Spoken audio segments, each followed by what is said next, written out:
SBR Videos is sponsored by Sports Cash System. Click on the link below for more information.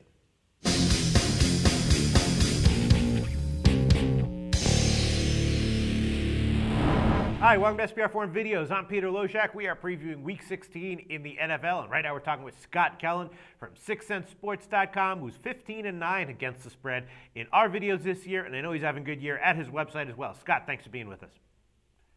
Hey, not a problem. Thanks for having me, Peter. Good to be here. One of the games you chose, Chicago at Philly. A little bit interesting you chose that game. Of course, it's got a really high total. Chicago, though, is a very vulnerable defense, so I can understand why that would be. You know, does Philly bounce back after their loss at Minnesota? Probably. I think it's probably a good bet that they do. Jay Cutler is going to be the quarterback for Chicago again, and, you know, he's always iffy, so Philly -3 at home. I think that's the way I would lean. Is that what you like here? Yeah, that's what I like here. Okay. Philly for me, first of all, they qualified in a great late season situation for me. That's 133-70, going back to 1983 with 4 ties in there. So it's a great situation. Both these teams come in, obviously, with above-average rushing offenses and above-average passing defenses. The difference, though, or offenses, I should say, the difference, though, is really on the defensive side, like you said. Philly's defense, I'd probably rank them as an average defense. I went against them last week, I think, on these broadcast, and but they were just in a bad spot last week. They were coming off 3 straight home games on the road. Vikings were a good match for them, despite being really banged up, which is kind of a surprising game. But their defense is average. The Bears' defense is brutally bad. It is really bad. And so, you know, we could stop right now and just say, look, Philly's laying 3 points at home, so you're laying a very short number at home. You got a good team, and they're doing that against a very bad defense.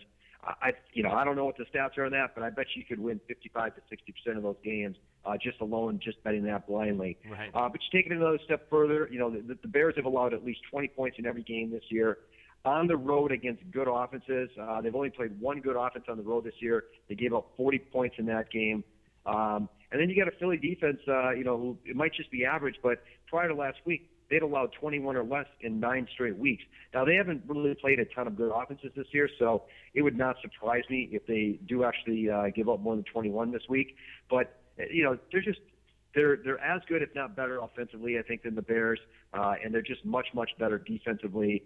In a good spot with that situation, laying a short number at home. And even last week, they outgained the Vikings 7.3 yards to play to 6.2 yards to play.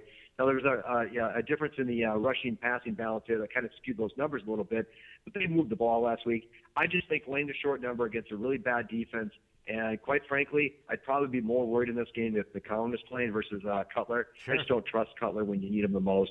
I'll lay the points to the short number against the bad defense. No, I agree with you. The Cutler starting makes me, like Philly more than if McCown was starting. All right, you nailed all the points. Great argument, Scott Kellen from picsk.com, taking Philly -3. Thanks, Scott.